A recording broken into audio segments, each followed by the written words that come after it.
Hello बच्चों, यहाँ एक क्वेश्चन दे रखा है if the velocity of a particle is v।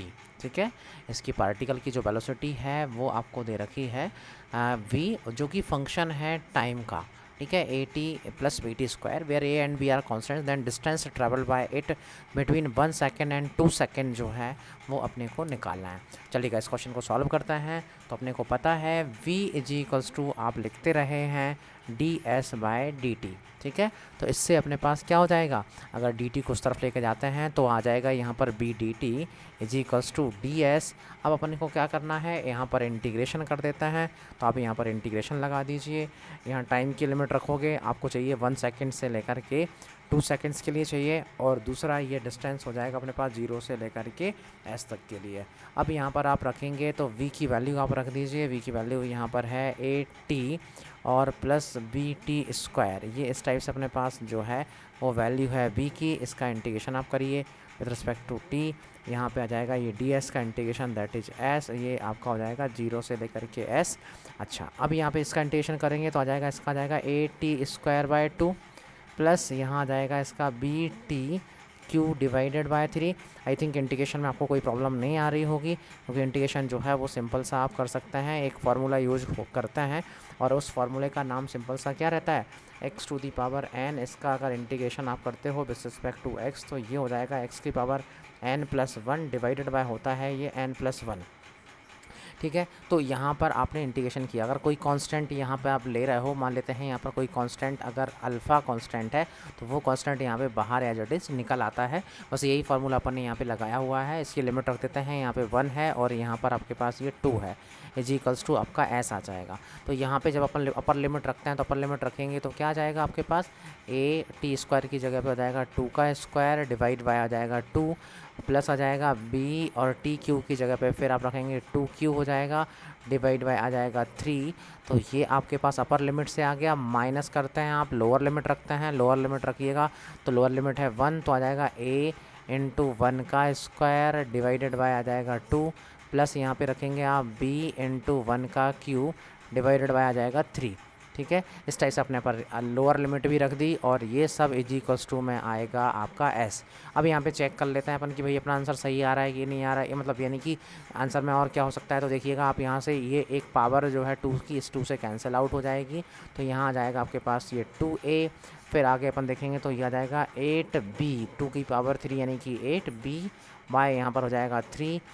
ठीक है, फिर माइनस अपन करते हैं, यहाँ पर माइनस करोगे तो a/2 है यहाँ पर माइनस में, और यहाँ पे करोगे तो आ जाएगा माइनस का b/3 इज इक्वल्स टू जो है वो s है। इसको आगे और सॉल्व करिएगा तो 2 में से आपको माइनस a/2 करना है। ए वालों को माइनस करेंगे तो यहाँ पर हो जाएगा 3a/2 बचेगा इसमें से, प्लस आ जाएगा इसमें से 8b/3 में से b/3 माइनस का हो जाएगा तो 7b/3 बचेगा अपने पास। ठीक है, इज इक्वल्स टू एस आ जाएगा। देखिए कौन सा ऑप्शन मैच कर रहा है, तो इसके लिए अपन देखेंगे तो ये फर्स्ट ऑप्शन ही मैच कर रहा है, मीन्स यही आपका जो है वो रिजल्ट हो जाएगा। ठीक है, अच्छा इसमें थोड़ी सी गौर करने की बात अगर देखी जाए तो सिंपल आप यहाँ पर ये फॉर्मूला लगाया v is equals to d s by d t. इसमें याद रखिएगा कि आपको एक चीज़ ध्यान रखना होती है कि ये फार्मूला डिस्टेंस के लिए अपन तभी लगा सकते हैं जब वेलोसिटी आपकी कभी जीरो ना हुई हो with in this time period. यानी कि वो उसने अगर राइट चलना स्टार्ट किया है तो वो राइट ही चलती रही हो, लेफ़्ट चलना स्टार्ट अगर किया है तो वो लेफ़्ट ही चलती रही हो। और वो अंदाज़ा अपन इससे लगा सकते हैं कि यहाँ पे लिखा हुआ है v is equals to a t plus b t square. इसका मतलब क्या है, ये सभी के सभी जो हैं वो प्लस में आ रहे हैं, तो अपने पास क्या आएगा कि इसकी वेलोसिटी कभी जो है वो जीरो नहीं होगी। मतलब बॉडी जो है राइट अगर जा रही है तो वो राइट ही जाती रहेगी, इसलिए इसमें अपन ये फॉर्मूला लगा पाए। अगर ये चीज़ ऐसा होता कि बीच में कहीं माइनस आ रहा होता तो अपनी कंडीशन फाइंड करना पड़ती कि कहाँ पर ये जीरो हो रहा है। उस केस में हमें 2 बार ये फार्मूला लगाना पड़ता, 2 बार हमें इंटीग्रेशन करना पड़ता। तो अभी के लिए क्वेश्चन में इतना ही। ये 2016 नीट में क्वेश्चन पूछा हुआ है, काफ़ी अच्छा क्वेश्चन था, इसे आप सिंपली कर सकते थे। लेकिन अगर जल्दी से बिना समझाए करें तो उस क्वेश्चन को बड़े जल्दी में किया जा सकता है। चलिएगा नेक्स्ट क्वेश्चन पे अपन आते हैं। नेक्स्ट क्वेश्चन देख रहे होंगे आप, ए पार्टिकल ऑफ यूनिट मास। ठीक है, एक पार्टिकल है जिसका मास यूनिट है यानी कि 1 kg मास दे रखा है, अंडरगोज 1 डायमेंशनल मोशन, एक डायमेंशनल मोशन कर रहा है such that its its velocity varies according to, इसकी वेलोसिटी जो है वो चेंज हो रही है इस हिसाब से एक्स का फंक्शन है, where beta and n are constant, x is the position of the particle, the acceleration of the particle as a function of x is given by, अपने को एक्सेलरेशन निकालना है। चलिए ठीक है, तो इसमें एक्सेलरेशन का फॉर्मूला आप जानते होंगे कि एक्सेलरेशन का एक फार्मूला तो सभी को पता रहता है d B by D t, but इसमें तो अपने पास टी का फंक्शन नहीं दे रखा है, तो फिर क्या करेंगे अपन, इससे एक और फार्मूला बनाएंगे, वो होता है d B by D t में मल्टीप्लाई किया आपने d x by D x से, और यहाँ जब इसको रीअरेंज करोगे तो आ जाएगा अपने पास D B by D X into हो जाएगा D x by D T, और D x by D T आप जानते हो उसको अपन लिख सकते हैं वी, तो ए का फार्मूला अगर याद नहीं है तो आप यहाँ पर याद कर लीजिए, ये होता है v into d B by D x, ठीक है, क्योंकि ये हो गया अपने पास v हो गया, तो v इंटू ये d B by D x, तो ये एक्सेलरेशन का फॉर्मूला होता है जिसे कि हमें यहाँ पर यूज करना है। अब देखिएगा आगे बढ़ते हैं अपन, तो वी एक्स यानी कि आपको क्या करना होगा, इसका आपको यहाँ पर डिफ्रेंशिएशन करना होगा, ए इज इक्वल्स टू वी की वैल्यू है बीटा इंटू एक्स की पावर -2n, और फिर इसी का आपको डिफ्रेंशिएशन करना है, तो बीटा इंटू एक्स की पावर -2n, इसका आपको डिफ्रेंशिएशन करना है विथ रिस्पेक्ट टू एक्स। चलिएगा आगे बढ़ते हैं, तो ये हो जाएगा अपने पास बीटा एक्स की पावर -2n, अब बीटा यहाँ पे कांस्टेंट है तो बाहर निकल आएगा, तो आपने बीटा को बाहर निकाल लिया, पर एक्स की पावर -2n का इंटीग्रेशन डिफ्रेंशिएशन करेंगे तो आ जाएगा इनटू में एक्स की पावर माइनस, तो 2n जो था वो 2n - 1 हो जाएगा, और इसके मल्टीप्लाई में आ जाएगा माइनस का 2n भी आ जाएगा। ठीक है, चलिए अब इससे अपन इसको सॉल्व करके देख लेते हैं, सिंप्लीफाई करके देख लेते हैं क्या हुआ इस केस में। इस केस में अगर देखोगे तो यहाँ पे आ जाएगा बीटा बीटा 2 बार हो गया, तो ये हो जाएगा बीटा स्क्वायर, और ये माइनस का 2n, तो -2n बीटा स्क्वायर आ जाएगा। ये x की पावर अपन देखें तो x की पावर कितनी है, -2n यहाँ पर है, -2n -1 यहाँ पर है, क्योंकि ये पावर जुड़ जाएंगी, बेस सेम इसलिए हो रहा है इनका, यहाँ भी x आ रहा है और यहाँ भी x आ रहा है। तो अब देखिएगा क्या लिख पाएंगे, इसको अपन लिख पाएंगे -2n बीटा स्क्वायर x की पावर -4n -1। ठीक है, चलिए देख लेते हैं कौन सा ऑप्शन मैच कर रहा है। फर्स्ट ऑप्शन मैच कर रहा है क्या, नहीं कर रहा, सेकंड कर रहा है, नहीं कर रहा, थर्ड कर रहा है, नहीं कर रहा, फोर्थ ऑप्शन को देखेंगे तो फोर्थ ऑप्शन बिल्कुल इससे मैच कर रहा है, तो ये हो जाएगा। ये 15 का क्वेश्चन है नीट में, लेकिन ये कैंसिल हो गई थी, तो इसलिए फिर इस क्वेश्चन को नहीं आगे किया गया। बाकी आप इस क्वेश्चन को बड़े, stone falls freely under gravity, ठीक है, it covers h1 h2 and h3 distance in first 5 second, next 5 second and next 5 second. मतलब क्या हो रहा है, यहाँ ध्यान से अगर देखें आप, तो आपने एक बॉडी को लिया, इस बॉडी को यहाँ से ड्रॉप किया, तो ये 5 सेकंड में मान लो यहाँ पहुँच जाती है, फिर अगले 5 सेकंड में ये क्या करेगी, कुछ ज़्यादा डिस्टेंस यहाँ पर ट्रैवल करेगी और ये यहाँ पहुँच जाती है, अगले 5 सेकंड में फिर ये ज़्यादा डिस्टेंस ट्रैवल करेगी और ये यहाँ पर पहुँच जाती है। ये 5-5 सेकंड में इस तरह से डिस्टेंस ट्रैवल करती है। स्पीड बढ़ने से ये डिस्टेंस जो है वो अलग अलग होंगे, तो ये ऑप्शन तो इसका बिल्कुल नहीं होगा, जिसमें कि तीनों डिस्टेंस को बराबर यहाँ पर बोला हुआ है। ठीक है, इसको h1, इसको h2, इसको h3 जो है इन्होंने बोला हुआ है। अब बात आती है कि इसको अपन सॉल्व कैसे करें।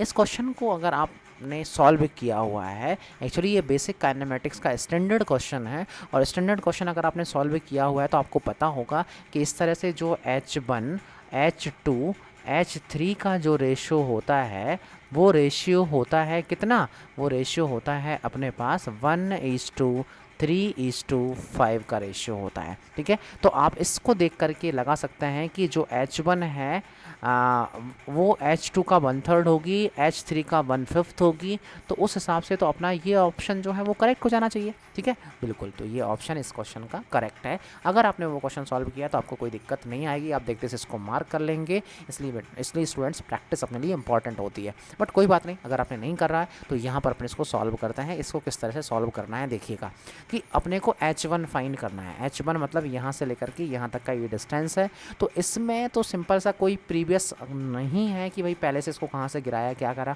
तो यहाँ पे अपन देखेंगे भाई जब गिराते हैं तो u = 0 हो जाती है। ये सिर्फ डिस्टेंस फाइंड करना है। इसको जो t मिला है वो 5 सेकेंड मिला हुआ है, तो यहाँ पे 5 जो है अपन यहाँ पे वैल्यू नहीं रखेंगे कि ये एग्जैक्टली कि भाई ये 5 सेकंड यहाँ पर रखा हुआ है, अपन t ही मान लेंगे।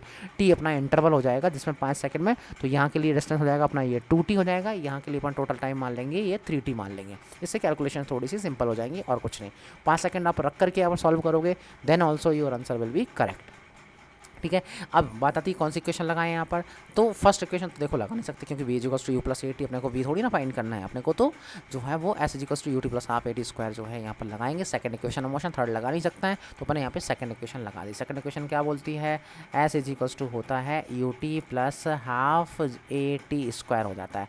यहाँ पर देखें तो s की वैल्यू h1 है, u की वैल्यू 0 है, प्लस हाफ यहाँ पर जी टी स्क्वायर हो जाएगा। ठीक है। अच्छा, कई बच्चे सोच रहे होंगे कि सर यहाँ पर जी जो है वो माइनस की लेना चाहिए क्योंकि ये नीचे जा रहा है, बट ऐसा नहीं है।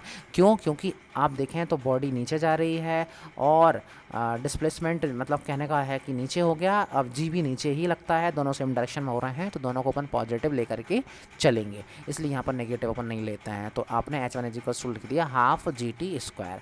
अब देखिएगा कि h1 की जो वैल्यू है वो निकल के आ गई है हाफ जी टी स्क्वायर, तो अपने को इसको अपन यहीं पे ऐसे इसको नंबर 1 इक्वेशन मान लेता है। अब फाइंड करते हैं किसको, H2 को फाइंड करते हैं। तो H2 रियलिटी में है क्या, H2 को अगर आप ध्यान से देखें तो H2 एक्चुअली है ये यहाँ से लेकर के यहाँ तक का डिस्टेंस। इस डिस्टेंस को हम निकालने के लिए क्या करते हैं, क्योंकि हम जो है वो पूरा यहाँ से यहाँ तक का डिस्टेंस तो निकाल सकते हैं। वो डिस्टेंस कितना हो जाएगा, वो डिस्टेंस हो जाएगा, मान लेते हैं S2 है, कौन से इक्वेशन से, सेकंड इक्वेशन ऑफ मोशन से। वही की वही कंडीशन, सिर्फ टाइम चेंज कर देंगे, टाइम अपन रख देंगे 2t, यानी क्योंकि डबल टाइम मिल रहा है 5 सेकंड और 5-10 सेकंड मिल रहा है इसको, तो अपन 2t टाइम रख देंगे तो S2 निकल आएगा। उस S2 में से इस H1 को माइनस कर दें, इस H1 को अगर माइनस कर दें तो आपका जो क्या है ये वाली हाइट है वो निकल आएगी। तो अपन लिख सकते हैं यहाँ पर कि भाई जो H2 है वो इजिकल्स टू हो जाएगी S2 माइनस H1। S2 की वैल्यू क्या होगी, तो you t plus half a t square, second equation लगाओगे तो हाफ इंटू जी, और यहाँ पे t के प्लेस पर आपको मिलेगा टाइम 2t, तो 2t का स्क्वायर माइनस हो जाएगा आपके पास H1, और H1 आपने लिखा हुआ है कितना है आपका, H1 को आप H1 ही रहने दीजिएगा, यहाँ अपन चेंज कर लेंगे तो हाफ आ गया इंटू जी आ गया इंटू टी स्क्वायर आ गया, और क्या आया अपने पास, इस 2 का स्क्वायर आया, तो उसको अपन यहाँ पे लिख सकते हैं इंटू 4। ठीक है, और माइनस ये है H1। अब किसी ने सोचा कि सर हम इस 4 को यहाँ से 2 से कट कर देते हैं, बट नहीं करिएगा। क्यों नहीं करिएगा, क्योंकि हाफ जी टी स्क्वायर की वैल्यू हम यहाँ पे यूज कर सकते हैं। ओके, यहाँ 2 नहीं था, ये एक्चुअली 2 यहाँ पे होना चाहिए था। ठीक है, तो जी टी स्क्वायर, तो यहाँ पे आप हाफ जी टी स्क्वायर को क्या रख दोगे, आप यहाँ पे H1 रख दोगे, तो ये हो जाएगा 4H1 minus H1 that is equals to 3H1। तो 3H1 जो है वो H2 हो जाएगी, इसलिए आपसे कहा था कि भाई ये वाला ऑप्शन तो इसका बिल्कुल नहीं हो सकता है। तो इसका ऑप्शन कौन सा लग रहा है भैया, ये फर्स्ट ऑप्शन भी समझ आ रहा है थोड़ा थोड़ा, और ये डी ऑप्शन भी समझ आ रहा है, क्योंकि इसमें से अगर 3 को यहाँ लेकर के जाओगे तो H2 is equals to 3H1 हो जाएगा। बट अभी पिक्चर बाकी है, H3 is equals to 3H2, इसमें ये फर्स्ट ऑप्शन शो कर रहा है, जबकि डी वाला ऑप्शन शो कर रहा है H3 इज इक्वल्स टू, ये 5 यहाँ चला जाएगा, तो H3 is equals to 5H1। ये ऑप्शन अभी शो अपना बचा हुआ है, शो कर रहा है डी ऑप्शन। तो देखते हैं भाई ये वाला सही होगा कि ये वाला सही होगा। आगे बढ़ते हैं, अब अपने को फाइंड करना है H3 देखिएगा, तो ये वाली हाइट है आपकी H3। इस हाइट को फाइंड करना है, तो फाइंड करने का तरीका क्या है भाई, यहाँ से यहाँ तक की आप पूरी हाइट फाइंड कर लें, और उस पूरी हाइट में से इस S2 हाइट जो अपन निकाले थे पहले, ये वाली S2 हाइट है, इसको माइनस कर दीजिएगा, तो यहाँ अपने पास H3 निकल आएगा, यानी कि H3 इज इक्वल्स टू होने वाला है S3 माइनस S2। अब S3 की वैल्यू आपको पता है, S3 को क्या लिख सकते हैं अपन, S3 को लिख सकते हैं you t plus half G T square, लगाओगे इक्वेशन तो यहाँ पे ये तो 0 हो जाएगा u, अब हाफ इंटू जी आपने लगाया, और t 3 टाइम्स मिल रहा है तो अपन 3t यहाँ पे लिख देंगे, इसका स्क्वायर कर देंगे, माइनस S2 की वैल्यू अगर ध्यान से देखें तो ये 4H1 यहाँ पर निकली हुई थी, तो यहाँ पे आ जाएगा अपने पास माइनस का 4H1। आगे बढ़ते हैं, तो अब देखिएगा यहाँ पे लिख सकते हैं अपन हाफ जी टी स्क्वायर, और 3 का स्क्वायर क्या होता है 9 होता है, तो इनटू में अपन ने यहाँ पे 9 भी लिख दिया, माइनस हो गया ये 4H1। इसको अगर ध्यान से देखें तो इसको फिर से अपन H1 लिख सकते हैं, तो 9H1 minus 4H1 is equals to हो गया ये 5H1। ठीक है, तो आपके पास क्या आ गया, H3 is equals to 5H1 आ गया, और आपको समझ आ गया होगा कि इसमें से कौन सा ऑप्शन है, डी ऑप्शन ऑप्शन जो अपन स्टार्टिंग में बोले थे वो ऑप्शन इसके लिए करेक्ट आ गया है। तो देखिए, जो अपन प्रैक्टिस करते हैं, आपने पूरे साल जो प्रैक्टिस की है, अगर वो अपने अच्छे से कर रखी होती है तो इन क्वेश्चंस को आप इजीली सॉल्व कर पाते हैं। तो इसका ध्यान रखिएगा थोड़ा सा, और ऐसे क्वेश्चंस को अगर आपने पहले कर रखा होता तो टाइम आपका काफ़ी सेव इसमें हो सकता था। अगर नहीं कर रखा है तो इसे आप प्रैक्टिस से करने जाएंगे तो आप जल्दी कर सकते हैं, क्योंकि हमने तो यहाँ समझा करके बताया तो थोड़ा सा इसमें टाइम लग भी गया, बट जब हम प्रैक्टिस से इसको क्वेश्चन को सॉल्व कर रहे होते हैं तो ये और भी जल्दी इस क्वेश्चन को सॉल्व किया जा सकता है। और याद रखिएगा, सारे क्वेश्चन ऐसे नहीं होंगे कि आप सोचें कि पहले से करे हुए क्वेश्चन आ जाएँ, बट कुछ स्टैंडर्ड क्वेश्चन होते हैं वो अपने को करके रखना होता है। बिल्कुल आप ये उम्मीद मत रखिएगा कि जो हमने पढ़ा हुआ है वो क्वेश्चन पढ़े हैं वही के वही रिपीट होने वाले होंगे। एक लक बाई चांस होता है कि जो आपने करा है वही का वही क्वेश्चन जो है वो रिपीट हो जाए। ठीक है, तो इस तरह से जो है अपने पास ये क्वेश्चन सॉल्व हो गया। अब अपन नेक्स्ट क्वेश्चन की तरफ बढ़ते हैं। नेक्स्ट क्वेश्चन अपने पास यहाँ पर देखते हैं कि क्या नेक्स्ट क्वेश्चन अपने पास बनने वाला है। ठीक है, चलिएगा आगे है। तो नेक्स्ट क्वेश्चन में दे रखा है डिस्प्लेसमेंट x इन मीटर। ठीक है, यहाँ पे अगर देखें अपन तो यहाँ पर डिस्प्लेसमेंट दे रखा है x in meter of a particle of mass m moving in one dimension under the action of force is related to time t। t is equals to इस टाइप से यहाँ पर कोई इक्वेशन बन रखी है, root x plus three. The displacement of the particle when its velocity is zero.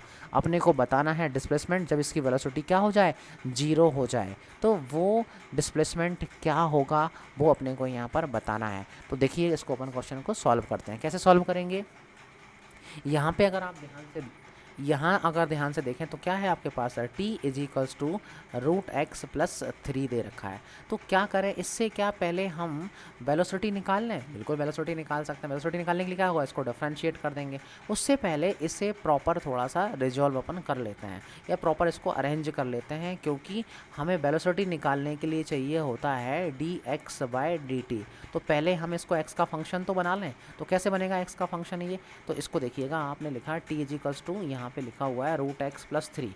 इसमें से थ्री को इस तरफ लेकर के जाइए, थ्री को आप इस तरफ लेकर के जाएंगे तो क्या हो जाएगा, यहाँ पर अगर देखेंगे आप तो थ्री हो जाएगा, यानी कि हो जाएगा root x is equals to t minus three हो जाएगा। इसका दोनों तरफ आप स्क्वायरिंग कर दीजिए, स्क्वायरिंग करेंगे आपके पास इस तरह से ये रिजल्ट आ जाएगा। तो ये हो जाएगा एक्स इज इक्वल्स टू हो जाएगा आपके पास टी माइनस थ्री का होल स्क्वायर। ठीक है, ये बन गया x। अब पोजीशन निकल आई है तो वेलोसिटी निकालना कोई बड़ी बात नहीं होती है, तो आपने v लिखा, v इज इक्वल्स टू होता है dx बाई dt, मतलब एक बार डिफरेंशिएशन कर देना है। डिफरेंशिएशन करते हैं तो कैसा होगा इसका डिफरेंशिएशन, तो बड़ा ही सिंपल होता है कि भाई इसमें देखा आपने पावर 2 आ रही है तो पावर 2 यहाँ पे आ जाएगी, और फिर t माइनस थ्री की पावर जो है वो हो जाएगी 2 माइनस वन, दैट इज़ 1 हो जाएगी। और फिर अपन चेन रूल लगा के देखोगे तो इसका हो जाएगा 2t। ये जो है एक्चुअली देखिए क्या था कि यहाँ पे t माइनस थ्री का अगर आप स्क्वायर करते हो डिफरेंशिएशन, तो ये 2 तो यहाँ आ गया, फिर इसका करा आपने तो t माइनस थ्री का करोगे तो 2 माइनस वन पावर आ जाएगी। तो सिंपल अपन लिखा यहाँ पे 2 minus one that is 1 power आ गई। और फिर अपन यहाँ पे अंदर चेन रूल लगा करके करते हैं तो t का डिफरेंशिएशन होगा, t का 1 हो जाएगा, तो यहाँ पे इंटू 1 आता, इसको लिखने की ज़रूरत नहीं होती, तो अपन डायरेक्टली यहाँ पे लिख सकते हैं 2t माइनस थ्री। इतना आप लेस के लिए लिख सकते हो, ये v की वैल्यू आ गई। अब कई लोग सोच रहे होंगे सर इसको हम एक्सपेंड कर लें, तो बिल्कुल आप एक्सपेंड करके लिख सकते हैं टी स्क्वायर प्लस आ जाएगा अपने पास 9 माइनस सिक्स टी आ जाएगा। अब इसका जो है फिर से करोगे तो आंसर तो अपना यही आने वाला है। तो ये आपकी चॉइस रहती है, आप जैसे करना चाहें उसको वैसे कर सकते हैं। v इज इक्वल्स टू अपने पास आ गया है b की इक्वेशन 2t माइनस थ्री। अब क्वेश्चन के अकॉर्डिंग क्या दे रखा है, वेलोसिटी जब जीरो हो तब अपने को डिस्प्लेसमेंट बताना है। तो वेलोसिटी जीरो कब होगी, तो उसको अपन मान लेते हैं zero, zero is equals to हो गया 2 इंटू टी माइनस थ्री। इसको सॉल्व करोगे 2 को इस तरफ ले जाओगे तो जीरो, तो t इज इक्वल्स टू आ जाएगा 3। तो यानी कि 3 सेकेंड पर t क्या होने वाली है, t आपकी जीरो होने वाली है, b जो है वेलोसिटी जो है वो जीरो होने वाली है। अब क्या करते हैं अपन, इस t is equals to three पर जहाँ वेलोसिटी आपकी जीरो हो गई है वहाँ अपने को पोजीशन निकालना है। तो पोजीशन की इक्वेशन तो ये रही, तो इस पोजीशन की इक्वेशन में आप रखेंगे यहाँ पर तो आ जाएगा x इज इक्वल्स टू, आप रखिएगा तो आ जाएगा t माइनस थ्री का होल स्क्वायर। तो t कितना था यहाँ पर, 3 था, तो 3 माइनस थ्री करोगे तो ये इसका आ जाएगा 3 माइनस थ्री करोगे तो जीरो, जीरो का स्क्वायर दैट इज जीरो। तो x इज इक्वल्स टू क्या आ गई, जीरो आ गई। तो इसलिए इसका आंसर क्या हो जाएगा, ये 0 मीटर ही इसका आंसर है, आ जाएगा। इस तरह से इसको अपन सॉल्व कर सकते हैं। चलिए ठीक है, फिर अपन आगे बढ़ते हैं नेक्स्ट। यहाँ अगर क्वेश्चन में देखें आप तो यहाँ पर क्वेश्चन में क्या दे रखा है, कि एक particle along straight line move कर रहा है, जिसकी इक्वेशन आपके पास होती है x is equals to 8 + 12t - t cube, where x is the meter and t is in second. Retardation of the particle when its velocity becomes 0, ये अपने को बताना है कि भाई रिटार्डेशन ऑफ द पार्टिकल यानी नेगेटिव एक्सेलरेशन जिसको अपन बोलते हैं, तो उसमें से नेगेटिव साइन हटा करके आप वैल्यू को यहाँ पर पुट कर देंगे। लेकिन कब बताना है ये रिटार्डेशन? जब वेलोसिटी इसकी 0 हो जाए। वेलोसिटी क्या हो जाए? 0 हो जाए। अब बात आती है कि भाई वेलोसिटी 0 कब होगी? तो वेलोसिटी जो 0 होगी आपकी, वो वेलोसिटी 0 कैसे होगी? एक मिनट रुकिएगा। हाँ चलिए, तो वेलोसिटी 0 आपके पास कब होगी? वेलोसिटी जो 0 होगी आपकी, वो निकालते हैं अपन, इससे निकाल सकते हैं। क्योंकि कैसे निकालते हैं वेलोसिटी? वेलोसिटी इक्वल्स होता है dx/dt हो जाता है। अब यहाँ पर आप देखेंगे तो dx/dt करने जाओगे तो यहाँ पर डिफ्रेंशिएशन करो इसका, तो 8 का डिफ्रेंशिएशन 0 हो गया, प्लस 12t का डिफ्रेंशिएशन करोगे तो आपके पास 12 हो जाएगा, माइनस t क्यू का करोगे तो यह जाएगा 3t²। अब इसको अपने को क्या करना है? 0 पुट कर देना है। तो यहाँ से 12 आपका इस साइड जाएगा तो 12 चला गया इस तरफ, तो माइनस का हो जाएगा। इज जो है वो अपने पास लिख पाओगे आप माइनस का 3t², या फिर थोड़ा सा कहें कि अपन इस 3t को इस तरफ ले गए, ऐसे भी अपन बोल सकते थे। तो माइनस से माइनस एक्चुअली आपका कैंसिल आउट हो जाएगा, और यहाँ पे आ जाएगा आपके पास 3 से इसको कट करोगे तो ये 4 टाइम्स ये चला गया, तो t² आ गया 4। तो यहाँ से t मिल गया 2। t2 पर क्या होने वाला है? आपकी जो वेलोसिटी है वो 0 हो जाएगी। अब अपने को निकालना है t2 पर ही रिटार्डेशन निकालना है, यानी कि इसका एक्सेलरेशन निकालना है। तो एक्सेलरेशन निकालने के लिए पहले अपन क्या कर लेते हैं, एक बार और इसका डिफरेंशिएशन कर देते हैं, क्योंकि अपन जानते हैं a होता है dv/dt। चलिएगा, तो अब यहाँ पे dv/dt करने जाओगे तो वेलोसिटी की इक्वेशन क्या बनेगी? ये वाली बन गई है। इसका डिफरेंशिएशन करो आप, तो 12 का डिफरेंशिएशन 0 माइनस 3t का हो जाएगा आपके पास माइनस का 6t। ठीक है, तो एक्सेलरेशन की वैल्यू क्या आ गई? -6t। एक्सेलरेशन जो आया वो आया -6t। अब t = रख देते हैं अपन 2, तो a यहाँ से मिल जाएगा -6 × 2, दैट इज -12 मीटर/सेकंड²। ठीक है, तो ये क्या हुआ आपका? ये -12 मीटर/सेकंड² जो है वो अपना निकला है एक्सेलरेशन। लेकिन हमें निकालना है रिटार्डेशन। रिटार्डेशन एक्चुअली क्या होता है? नेगेटिव एक्सेलरेशन को ही हम रिटार्डेशन बोलते हैं। तो -12 की जगह हो जाएगा +12, यानी कि इसका जो है वो डी ऑप्शन करेक्ट हो जाएगा। उम्मीद है आपके लिए ये क्वेश्चन समझ आएगा। बड़ा ही बेसिक ये क्वेश्चन था, जो कि 2012 में यानी 2012 में ये क्वेश्चन पूछा हुआ था। चलिए अगले क्वेश्चन की तरफ मूव करते हैं। इसमें क्वेश्चन में दे रखा है कि एक बॉय है standing at the top of a tower of 20 meter height. 20 meter height पर वो खड़ा हुआ है। अब उसने एक पत्थर यानी कि स्टोन को ड्रॉप किया, assuming g = 10 metre per second velocity with which it hits the ground. मतलब अपने को ये बताना है, जैसे मान लेते हैं यहाँ पर कोई एक पर्सन जो है, एक बच्चा जो है वो खड़ा हुआ था, इसने यहाँ से एक पत्थर को यहाँ पर ड्रॉप किया। अब इस ड्रॉप करेगा तो पत्थर कहाँ जाएगा? नीचे जाएगा। अच्छा, ये हाइट जो है यहाँ से यहाँ तक की हाइट दे रखी है आपको 20 मीटर, ये हाइट आपको दे रखी है।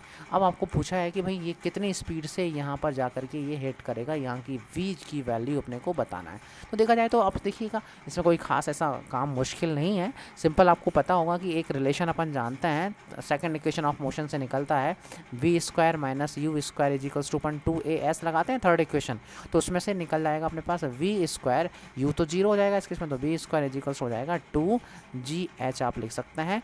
g बॉडी नीचे जा रही है तो इसमें भी अपन g को पॉजिटिव ले लेंगे, h भी अपना पॉजिटिव हो जाएगा, तो v² 2gh आ गया। मतलब आपके पास v की जो वैल्यू है वो आ जाएगी √2gh, और इसको सॉल्व करते हो वैल्यू को रख दीजिएगा। 2 × g की वैल्यू 10 है, h की वैल्यू 20 है, तो आपके पास हो जाएगा आपका 20 × 2 दैट इज 40 यानी कि 400 का अंडर रूट सॉल्व करोगे तो ये आ जाता है 20। तो 20 मीटर/सेकंड से ये जो है वो अपना हिट करेगा। याद रखिएगा, वैल्यू हमेशा कोशिश कीजिएगा, जो भी वेरिएबल्स अपन ले रहे हैं उनकी वैल्यू अपन लास्ट में जाकर रखें तो कैलकुलेशन थोड़ा सा ईजी हो जाता है। तो भाई यहाँ का इसका आंसर हो जाएगा ये 20 मीटर/सेकंड। ठीक है, बड़ा ही सिंपल क्वेश्चन था। चलिए नेक्स्ट क्वेश्चन आगे बढ़ते हैं अपन। इसमें देखें, particle covers half of its total distance with speed v1 and rest half distance with speed v2। It's average speed during the complete journey is. इस क्वेश्चन में अपने पास दे रखा है। अगर थोड़ा सा ध्यान करें अपन तो ये क्वेश्चन आप काफ़ी स्टैंडर्ड क्वेश्चन में ये काउंट होता है, बेसिक क्वेश्चन है। अगर आपने ये क्वेश्चन सॉल्व किया हुआ है तो इसका आंसर आप डायरेक्टली देख करके बता पाएंगे कि ये आपके हो जाएगा 2v1 v2 divided by v1 + v2।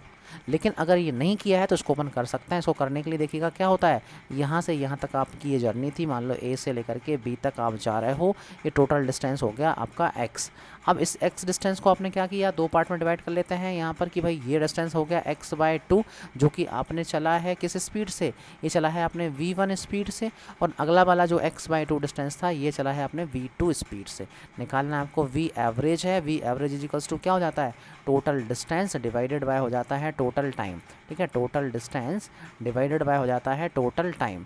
तो अब यहाँ पर अपन क्या करते हैं कि अपने को टाइम तो नहीं गिवन है, बट कोई बात नहीं, यहाँ पे टोटल डिस्टेंस को अपन मान लेते हैं कि भाई हो ये अपना x हो गया।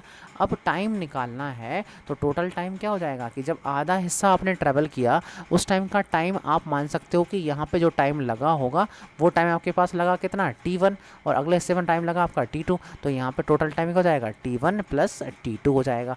अब इन t1 प्लस t2 की वैल्यू रख देते हैं, तो t1 की वैल्यू क्या होगी, टाइम इज इक्वल्स टू अपन जानते हैं स्पीड डिवाइडेड बाय क्या हो जाता है, डिस्टेंस डिवाइडेड बाय स्पीड हो जाता है। ठीक है, टाइम की वैल्यू क्या होती है, डिस्टेंस डिवाइडेड बाय हो जाती है स्पीड। तो यहाँ पर डिस्टेंस कितना था, x/2 डिस्टेंस, x/2 डिस्टेंस अपन ने कितने से ट्रैवल किया है, v1 स्पीड से ट्रैवल किया है, तो x डिवाइडेड बाय 2v1 जो है वो अपना हो जाएगा पहला टाइम यानी कि t1, और t2 टाइम कितना हो जाएगा, x डिवाइडेड बाय हो जाएगा 2v2, ये आपका t2 टाइम हो जाएगा। इस टाइम को उठा करके अपन यहाँ पे रख देते हैं, तो ये हो जाएगा आपके पास x divided by 2v1 plus हो जाएगा ये x डिवाइडेड बाय 2v2, तो t1 की वैल्यू रख दी, t2 की वैल्यू रख दी।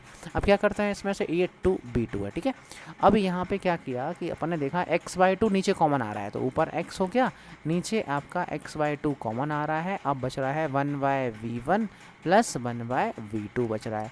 अब इसमें से इस 2 को अपन ऊपर ले जा सकते हैं, तो ये आपके पास हो जाएगा 2x divided by x 1/v1, और इसका आप एलसीएम ही ले लीजिए, तो v1 v2 का एलसीएम लेंगे तो v1 और ये v2 हो जाएगा। यहाँ पे क्या आ जाएगा, यहाँ पे v2 आ जाएगा ये, प्लस यहाँ पे आ जाएगा ये v1। ठीक है, इस टाइप से अपने पास ये बन गया। अब देखें तो अपन क्या हो गया, x से आपका x, ये वाला x कैंसिल आउट हो गया, ये v1 v2 जो था वो ऊपर चला जाएगा, तो 2v1 v2 डिवाइडेड बाय आ जाएगा b1 प्लस b2। ठीक है, तो इस तरह से इसका जो आंसर है वो अपन ने बोला था कि भाई ये सी ऑप्शन आपका हो जाएगा। तो जिसने इस क्वेश्चन सॉल्व कर रखा था वो डायरेक्टली इस क्वेश्चन का आंसर निकाल सकता है, अगर नहीं कर रखा था तो कोई बात नहीं, आपने यहाँ पर करके देख लिया है, इस तरह से इसका आंसर निकाला जा सकता है। उम्मीद है आपके लिए समझ आया होगा। Okay, all the best, next question पे आगे